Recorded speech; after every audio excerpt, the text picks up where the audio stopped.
8장입니다. 로마서 8장 28절부터 30절까지 보겠습니다.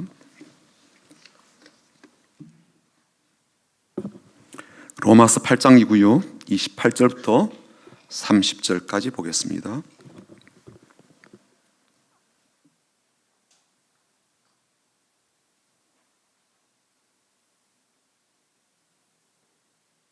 같이 읽어보겠습니다. 로마서 8장 28절부터 30절까지 함께 읽겠습니다.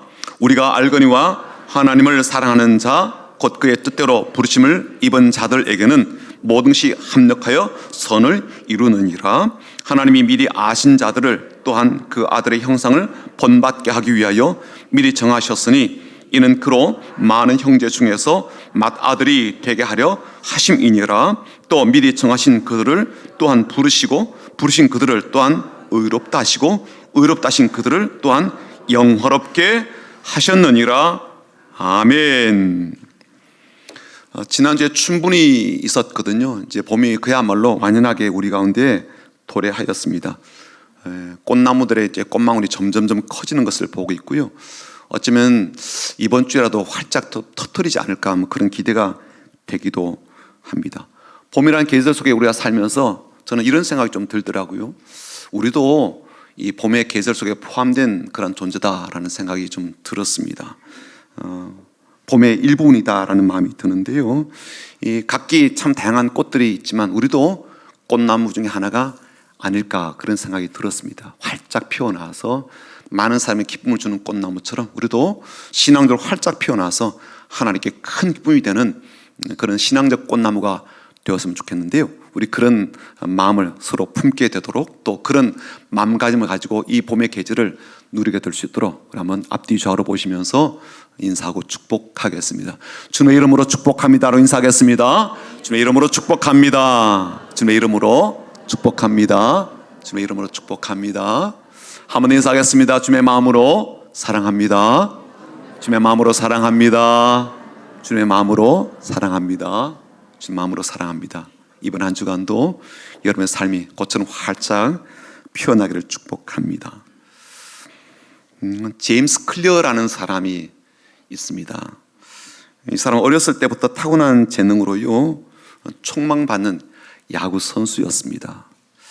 그런데 고등학교 2학년 이 마지막 날에 그날에 어마어마한 악몽 같은 날이 되었습니다. 그러니까 친구랑 함께 야구 선수였으니까 이제 야구 연습을 하던 중에 친구가 이제 배트를 잡고 이렇게 휘두르잖아요. 근데 이게 쑥 빠진 거예요. 이게 휘두르는 순간 쑥 빠졌는데 그 빠진 방망이가 제임스 클리어의 요 미간 있죠. 여기다 정통으로 맞은 거예요. 엄청나게 이제 갑작스럽게 벌어진 그런 사고였는데 이 사고 때문에 제임스의 이제 코가 다 이제 망가졌지만 얼굴 전체가 박살이 나게 되었습니다. 두개골 안에 이제 뇌 조직이 막 이제 흔들리게 되었겠죠. 또 뭐 순식간 이제 부풀어 오르게 되었고요. 그 잠깐의 시간 속에서 두개골 안에 뇌에 이제 금이 이제 가는 현상도 있었습니다. 눈 주위가 이제 뼈가 이제 함몰이 되었고요. 또 왼쪽 눈이 이제 이렇게 튀어나오는 그런 일도 있게 되었습니다. 거의 뭐 실명 위기까지 이르게 되었고요. 그래서 뭐 급하게 이제 병원으로 옮기게 되었는데 병원으로 옮기고 나서도 굉장히 위험한 순간이 3번이 있었습니다. 심정지가 이제 3번이나 찾아오게 된 겁니다. 그 몸 상태로는 뭐 살아나더라도 식물일간 아니면 평생 장애를 안고 살 수밖에 없는 그런 몸 상태였습니다. 교우식을 이제 찾게 되었지만 제대로 걸을 수가 없죠. 그렇다고 해서 계속 병원에 있을 수가 없어서 일단은 그런 상태로 집으로 돌아오게 되었습니다.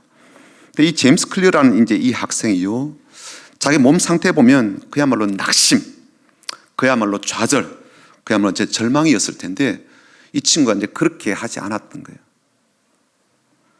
어쨌건 내가 그래도 살아있으니까 내가 할 수 있는 작은 것 하나라도 해보겠다. 그렇게 이제 마음을 먹은 겁니다. 그리고 그것을 이제 반복해서 시도하기 시작했는데요. 우선 뭐 제일 필요한 게 걷는 것부터다라고 해서 본인이 이제 누워있지만 발가락을 꼼지락. 그다음에 조금 더 움직여지면 조금 앉아서, 좀 더 움직여지면 서서, 조금 더 움직여지면 이제 한 걸음. 이런 식으로 반복된 훈련을 6개월 한 겁니다. 6개월 만에 걷게 되었어요. 그리고 8개월 만에 차량 운전도 하게 되었습니다. 놀라운 일이죠. 물론 그동안 워낙 뇌에 강한 그런 충격을 받았기 때문에 뇌 경련도 있었고요. 또 시력 문제가 이제 회복이 되지 않은 어려움이 있었지만 본인 스스로 나 좌절하지 않겠다. 여기서 멈추지 않겠다. 그러면서 계속적으로 재활 치료도 받고 또 똑바로 걷는 기초 이 운동도 꾸준하게 했었습니다. 그리고 심리적으로도 우울해지지 않도록 자기 마음을 매일매일 다지는 그런 훈련도 본인 스스로 하게 되었죠. 놀랍게도 1년 뒤에 다시 야구장으로 돌아오게 되었어요. 어마어마한 이제 변화가 그 삶 가운데 있게 되었고요. 그리고 또 1년 후 열심히 본인이 훈련하면서 데니슨 대학교에 야구 선수로 이제 입학을 하게 되었습니다. 2년 만에 놀라운 일이 벌어지게 된 거예요. 그리고 그렇게 이제 대학교에 들어가서 대학 야구 선수로서 열심히 이제 그렇게 훈련도 하고 또 공부도 열심히 해서 학점도 잘 받고요. 또 얼마나 본인이 열심히 했던지 6년 만에 드라마틱한 이제 인생이 되게 된 겁니다. 미국은 이제 뭐 야구 하는 이제 그 대학교 있잖아요. 그 대학생들의 모든 선수들 통틀어서 최고의 그런 선수가 된 겁니다. 그래서 프로 구단에서 이제 이 사람을 스카우트 하려고 하는 그런 정도까지 오르게 되었죠. 제임스 클리어가 이 짧은 시간 동안 어마어마한 이제 변화를 겪으면서 본인이 이걸 이제 기록으로 남긴 거예요. 본인이 어떻게 했던, 어떤 마음을 먹었건, 또 어떤 경험이 있었건, 이걸 차근차근 그렇게 기록을 해뒀고요. 자기가 있었던 습관에 관한 것들을요, 자기 블로그에 이제 올리기 시작을 한 겁니다.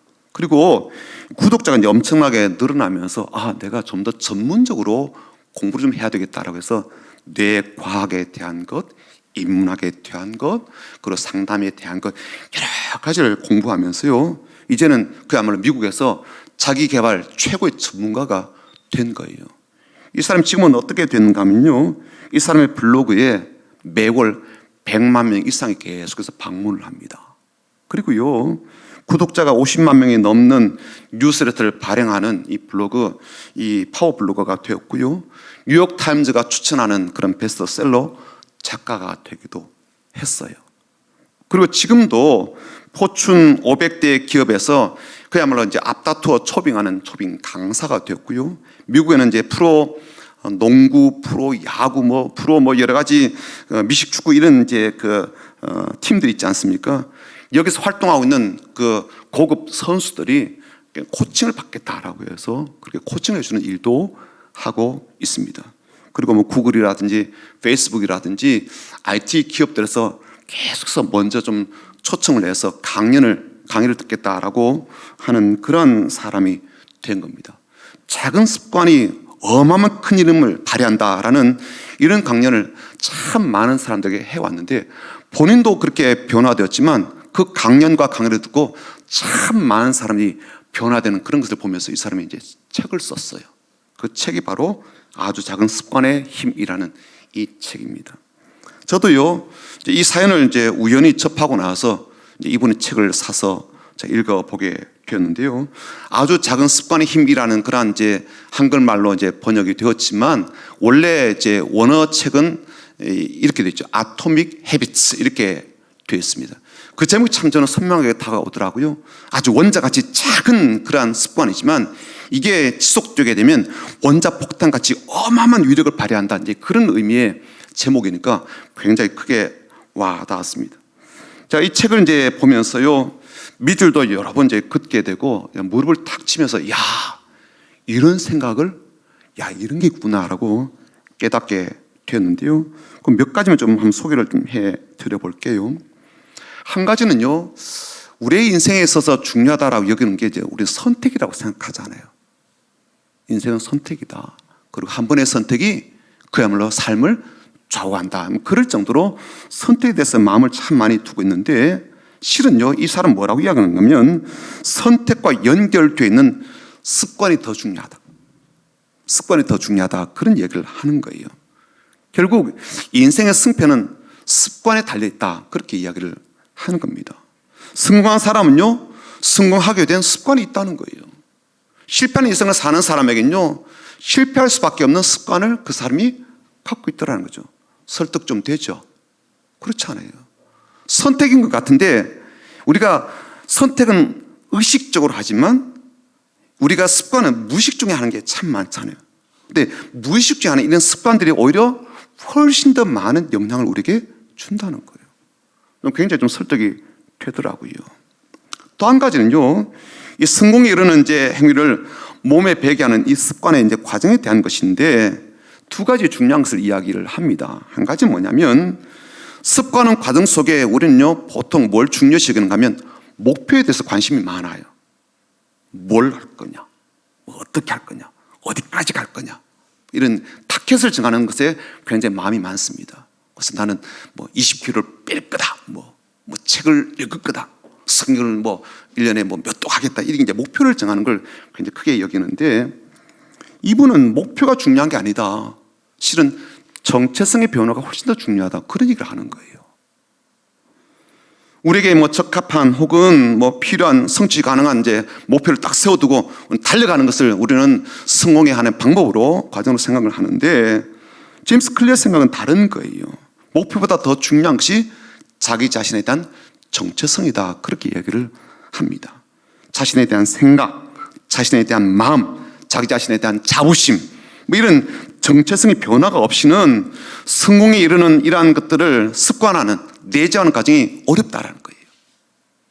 그리고 실패할 확률이 훨씬 높다는 겁니다. 쉽게 이야기하자면요, 내가 자부심을 이제 가진 것에 대한 이 자신의 이제 정체성이죠. 이런 자아성을 잘 갖추게 되면요, 그 행동들이 습관화되는 것은 훨씬 쉽다는 거예요. 더 오래 가게 되고, 그래서 성공할 확률이 훨씬 높다는 거예요. 또 다른 한 가지는 이제 습관한 과정 속에 꼭 필요한 게 뭐냐면 이 과정 자체를 아주 단순하게 만드는 게 필요하다는 거예요. 말하자면 쉽게 시작할 수 있는 것, 혹은 쉽게 시도할 수 있는 것, 별 신경 쓰지 않고도 이게 지속 가능하게 만드는 촘촘하게 과정을 만들어가는 게 매우 중요하다. 그런 이야기를 해 주었습니다. 그러니까 이게 습관화하려고 애쓰지 않더라도 워낙 촘촘하게 작은 것이니까 이건 쉽게 할 수가 있어서 어느새 내 삶 가운데 자연스럽게 습관화되도록 하는 이 과정이 매우 중요하다. 그런 이야기를 하고요. 그래서 이 사람이 그 과정을 뭐라고 이야기했는가 하면 아주 작은 습관이다라고 그렇게 이름을 붙였던 거죠. 그러니까 그런 작은 습관들이 이제 지속되게 되면은 그 다음에 이 성공은요, 굉장히 쉽게 그리고 효과적으로 우리에게 다가온다라는 것이 이 사람이 이제 말하는 그런 내용입니다. 좀 더 자세한 내용은 책을 이제 사서 읽어보시면 되겠고요. 제가 이 사람의 이제 책을 읽으면서 또 다른 것을 좀 깨닫게 되었는데 이 사람이 이런 방법을 제시하고 이런 과정이 좋다라고 이야기를 하고 정체성의 변화가 무엇보다도 중요하다라고 한 이야기가 실은 성경에 다 담겨 있더라는 이야기예요. 심지어 하나님께서 우리의 삶 가운데 개입하셔서 행하시는 방법이더라고요. 오늘 본문 말씀이 그것을 잘 설명하고 있는데요.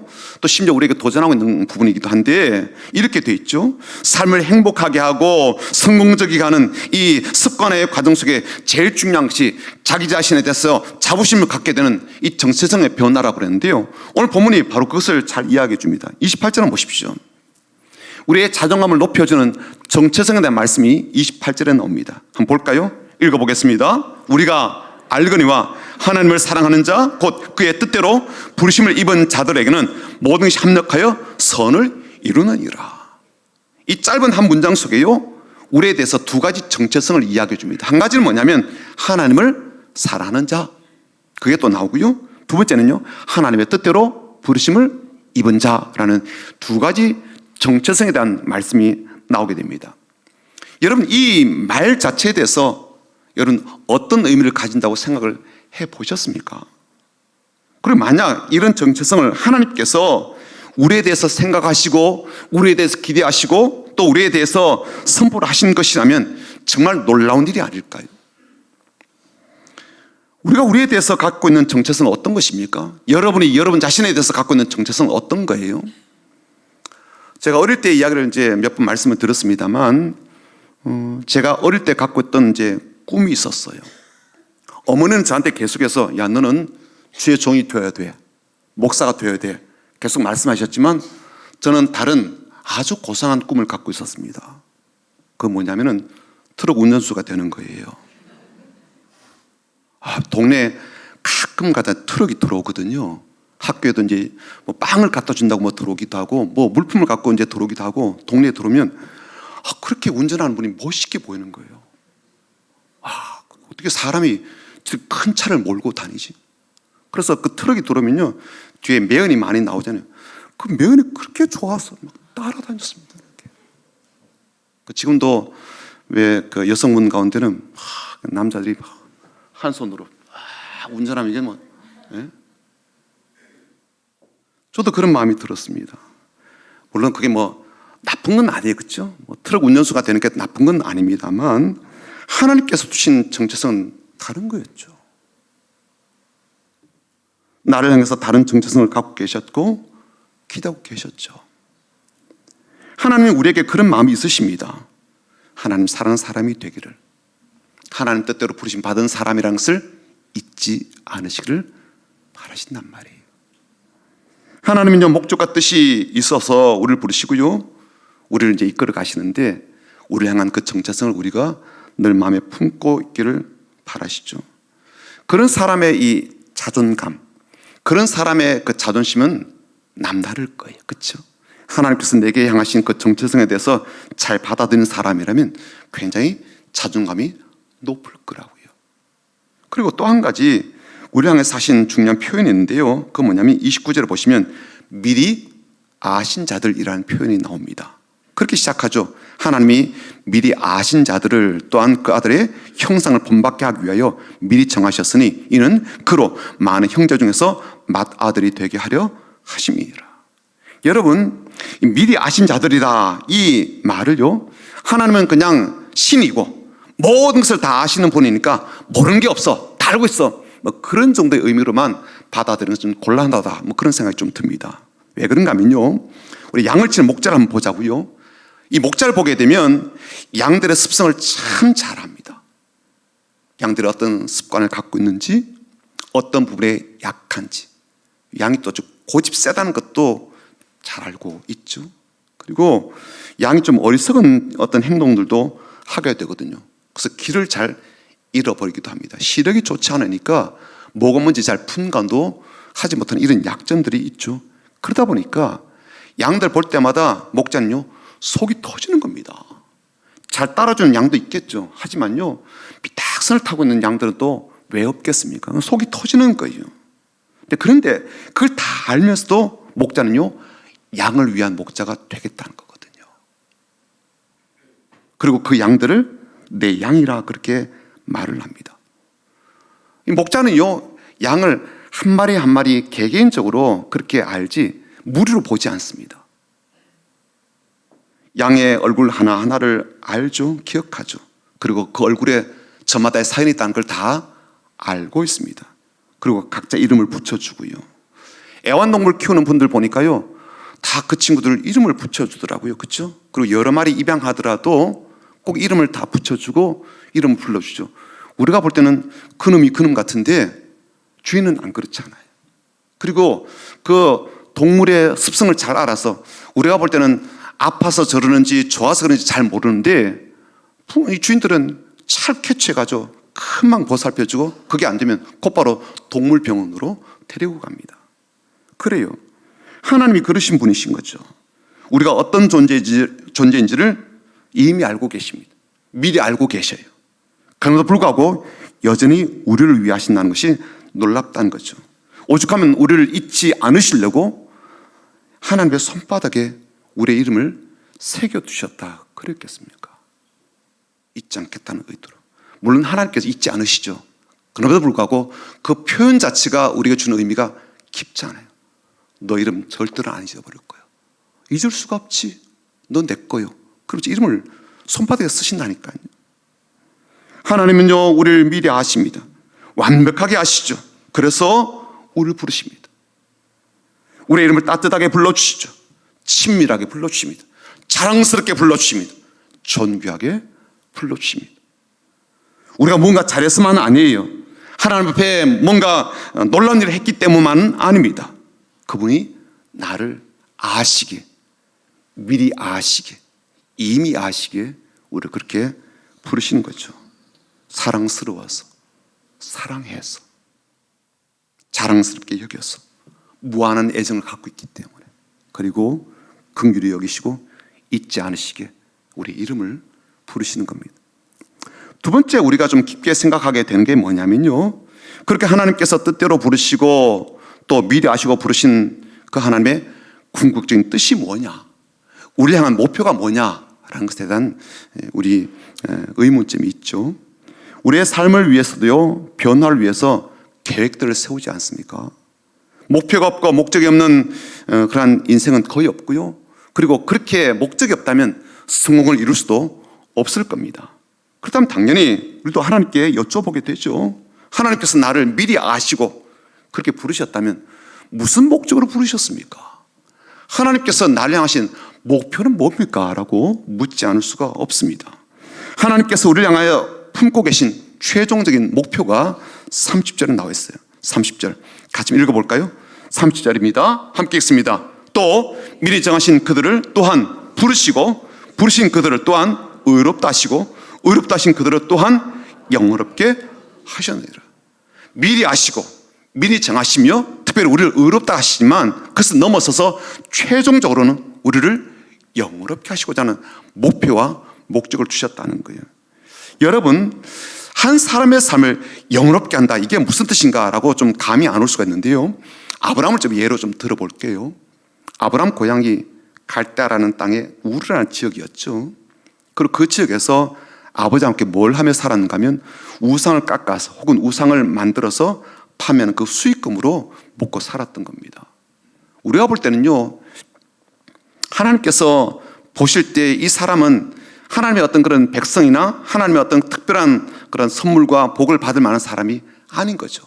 그런데 하나님께서 그를요, 그 땅에서 가나안 땅으로 불러내십니다. 놀라운 목적이 있죠. 어떤 목적이요? 모든 사람을 위한 복의 통로가 되게 하겠다, 모든 사람을 위한 믿음의 조상이 되게 하겠다, 이게 목적이 있으신 거죠. 그리고 더 나아가서 이 사람 가운데요, 놀라운 일을 행하시게 됩니다. 비록 나이가 75세나 되어서 나이가 많은 상태에 있었지만 그런 상태에서도 가나안 땅으로 이끌어 들이시고 그의 삶에 놀라운 일을 행하시기 시작하는데요, 그것이 바로 믿는 자들의 조상이 되게 하고 모든 삶을 위한 복의 통로가 되게 할 뿐만 아니라 그것은요, 시작에 불과했어요.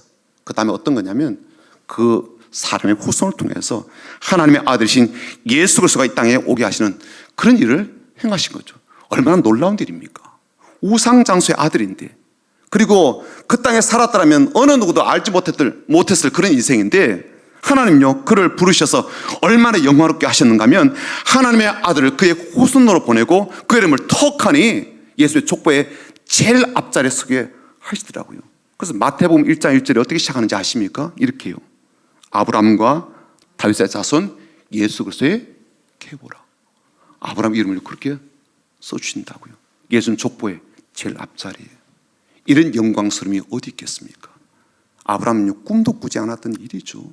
생각지도 못한 그런 영광스러움입니다. 여러분, 마리아 같은 경우도요, 이 나사렛 촌동네이거든요. 그리고 아무도 알지 못하는 소녀에 불과했습니다. 하지만 성령께서 그에게 하나님의 아들이신 예수를 잉태케 하고 출산케 되면서 얼마나 놀라운 복된 여인으로 바꿔주십니까? 얼마나 영광스러운 여인이 되었습니까? 그래요. 하나님께서는 지금도 우리를 그렇게 영광스러운 삶으로 영원롭게 하셔서 많은 사람 앞에 내세우고 존귀하게 그렇게 자랑하고 싶으신 거예요. 이게 목적입니다. 우리 향하신 목표라고요. 여러분, 이런 이야기 해도요, 여러분 좀 의구심 많이 좀 들지 않아요? 생각이 많고 계산이 많고 의심이 많아서요, 이렇게 반문하게 됩니다. 하나님이 어떻게 나 같은 사람을 그런 사람하고 비유기 위해서 그런 사람 되게 하십니까? 이런 마음이 있지 않아요? 내가 살아온 삶을 내가 안다고요. 주변 사람들이 알고요. 가족들이 잘 알지 않아요? 그런 나 같은 사람이 어떻게 놀라운 존재가 되겠는가? 그리고 우리의 삶에는요, 잘 바뀌어지는 부분도 있지만요, 어떤 건 고집스럽게 안 바뀌어지는 부분도 있잖아요. 얼마나 안 바뀌면 이게 다음 세대까지 그 습관을 고스란히 따라하잖아요. 저 3대째 우리 가족에게도 따라하는 게 있어요. 안 바뀌든. 그런 삶을 보게 될 때 하나님께서 내가 너를 영화롭게 하리라, 너를 영광스럽게 하리라, 이 말씀은 좋고 감사하긴 한데 실현 가능성에 대해서는 의심이 많은 거예요. 좋아요. 그렇게 나를 여겨주신다고 그러니까, 그렇게 하시겠다니까 좋긴 한데 이게 과연 그렇게 될까? 그렇게 되어질까? 그렇게 이루어질까라는 부분에 대해서는 우리가 회의적인 마음이 참 많습니다. 그런데요, 이 제임스 클리어라는 사람이 이 부분에 대해서 뭐라고 이야기했는가 하면, 사람의 습관을 갖추기 위해서는 제일 중요한 것이 목표를 잘 잡는 것도 중요하다. 그래서 정체성의 변화가 제일 중요하다라고 했지만, 또 한 가지 우리의 그런 습관의 과정 속에 촘촘하게 세밀하게 계획을 세우는 것도 매우 중요하다 그랬거든요. 하나님 딱 그런 방법을 쓰시더라고요. 그래서 아주 사소한 습관의 힘이라는 그런 책을 썼던 것처럼 하나님도 그렇게 우리의 삶을 위해서 아주 세밀한 로드맵을 갖고 계십니다. 인생에 대한 계획을 그렇게 촘촘하게 세우셨어요. 우리나라 영화 중에요, 관객 수가 1,000만 명이 넘는 그런 영화가 여러 편이 있는데요, 2019년에 아주 대박을 친 영화가 있습니다. 해외에서도 굉장히 많은 그런 상을 휩쓸게 된 영화인데, 기생충이라는 영화예요. 그 기생충에 아버지가 송강호이고 아들이 이제 최우식이라는 이제 사람인데, 그 아버지가 아들에게 한 말 중에 유명한 대사가 있죠. 뭐예요? 아들아, 넌 계획이 다 있구나. 우리가 볼 땐 그 계획 아니에요, 그게. 너무 엉뚱한 생각이에요. 그런데 아버지가 그렇게 이야기를 하더라고요. 여러분, 어리석은 사람에게도 계획이 있죠. 실수가 많은 사람에게도요, 자기 나름 계획이 있습니다. 하물며 우리 미리 아시는 그분에게 왜 계획이 없겠냐고요. 미리 정하신 우리를 향한 계획이 왜 그분에게 없겠냐고요. 사람도 계획이 있는데, 애도 계획이 있다고요. 하나님께 왜 계획이 없겠습니까? 더 감동적인 부분은 뭐냐면, 하나님께서 세우신 그 로드맵이요, 아주 세밀하고 촘촘하다는 거예요. 오늘 본문을 잘 보시면요, 하나님께서 우리를 향하신 그 로드맵이 이렇게 진행이 됩니다. 미리 아시는 것, 그 다음에 미리 정하시는 것, 그 다음에 미리 부르시는 것, 그 다음에 의롭다 하시는 것, 그 다음에 영원롭게 하시는 것. 촘촘한 계획을 갖고 그렇게 진행하죠.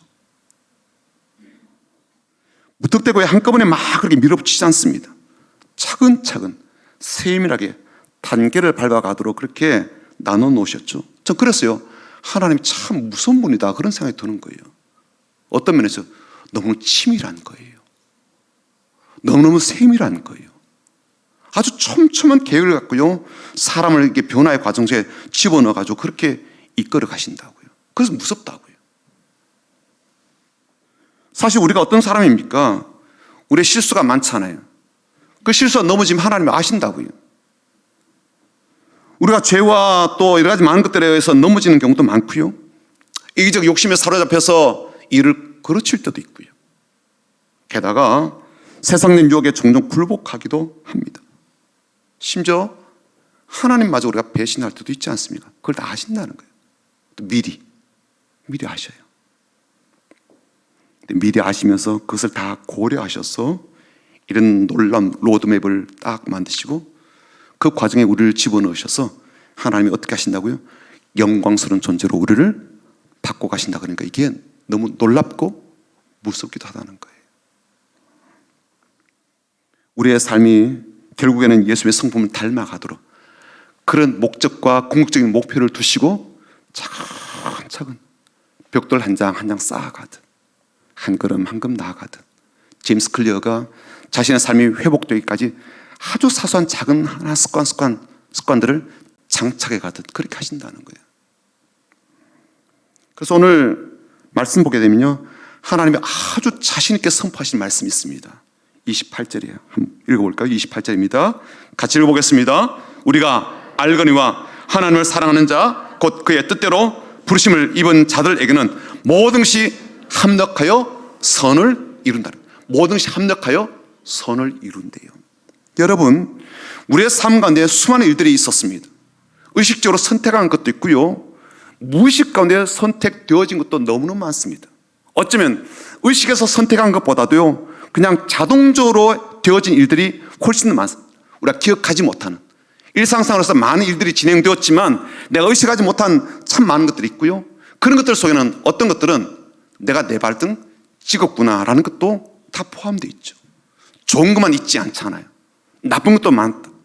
그런 것을 다 합력하여 선을 이루시겠다라고 한 그런 선포야말로 하나님께서 자신만만하게 하신 말씀이라고 여겨지는 거예요. 왜요? 계획이 있으시니까. 촘촘한 계획을 갖고 계시니까. 그리고 아주 위대한 목표를 두고 계시니까. 우리의 삶 가운데 그런 것을 건너뛰지 않고 차근차근 그 과정을 밟아서 결국에는 천국에는 하나님을 영화롭게 하는, 모든 사람 앞에 존귀하게 내세울 만한 자랑스러운 아들과 딸이 되게 하겠다라는 그런 목표를 두고서 지금도 그렇게 개입하신다고요. 그래서 우리의 삶 가운데 무슨 일이 벌어집니까? 모든 것이 합력하여 선을 이루는 삶이 되게 되는 거죠. 지독한 열심입니다. 무슨 개입하심이죠. 무슨 일하심입니다. 우리가 어떤 것을 보면 알 수가 있습니까? 야곱의 삶을 보면 알 수가 있어요. 요셉 인생을 보면 알 수가 있다고요. 아브라함의 삶을 보고 다윗의 인생을 보면요, 충분히 알 수가 있지 않아요? 예수의 제자들의 삶을 보면 그러하고요, 사도 바울의 삶을 보면요, 하나님이 얼마나 치밀하게 계획하셔서 그들의 삶을 이끌어내시고 그들로 하여금 존귀한 자리에 올려주신지를 우리가 확인할 수 있지 않습니까?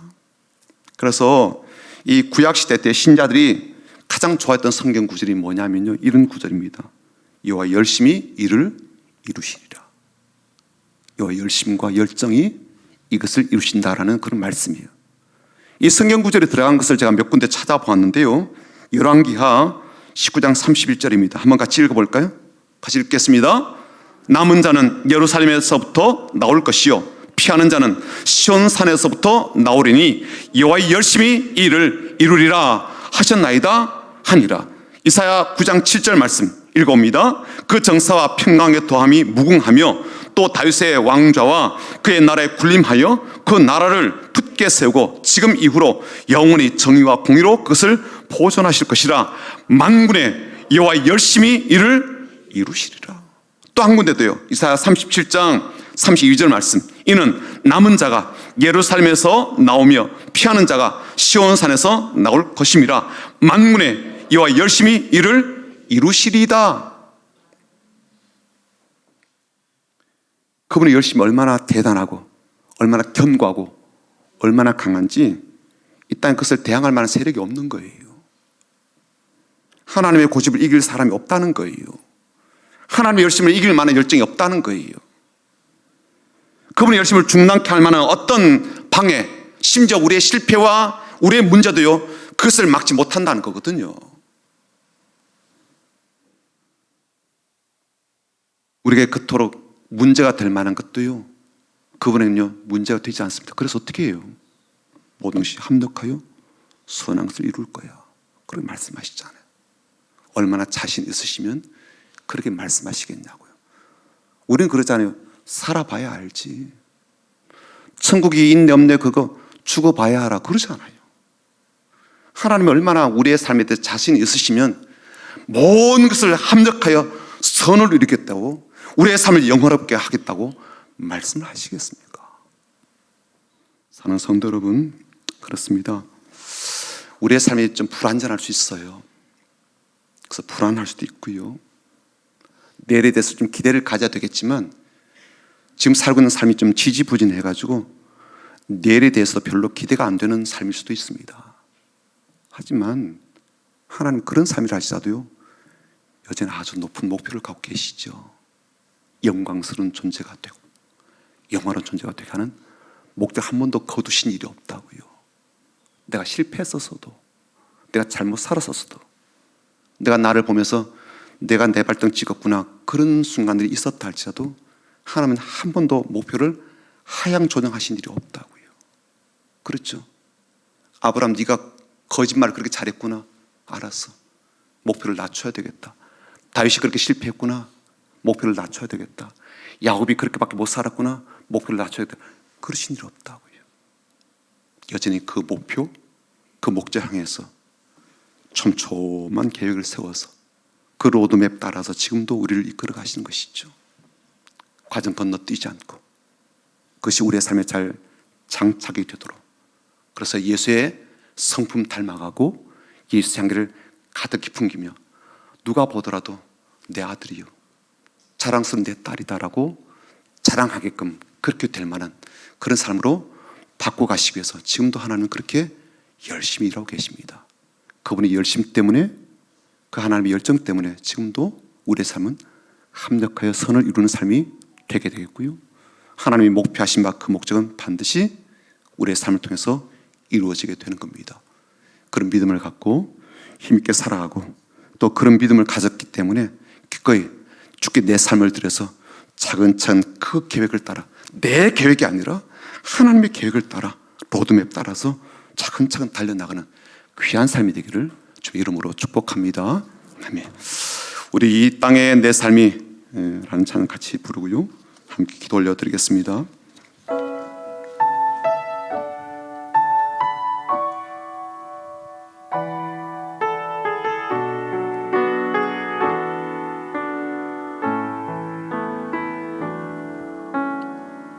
이 땅에 내 삶이 비록 버겁더라도 주님의 선하심 나 믿으며 가리. 이 작은 자 통해 주가 이루어 가시니 감사로 사는 삶 나 살기 원하네. 내 삶의 시간 속에 주일하시네. 내 모든 여정 속에 함께 하시네. 깊고도 크신 주의 영광을 나 보리라. 위대하신 주 나는 주님께 속한 자 되어 주의 나라 위에 전심으로 살리라. 주의 마음에 합한 자 되어 맡기신 소명 이루리. 이 땅에 내 삶이 비록 버겁더라도, 이 땅에 내 삶이 비록 버겁더라도 주님의 선하심 나 믿으며 가리. 이 작은 자 통해 주가 이루어 가시니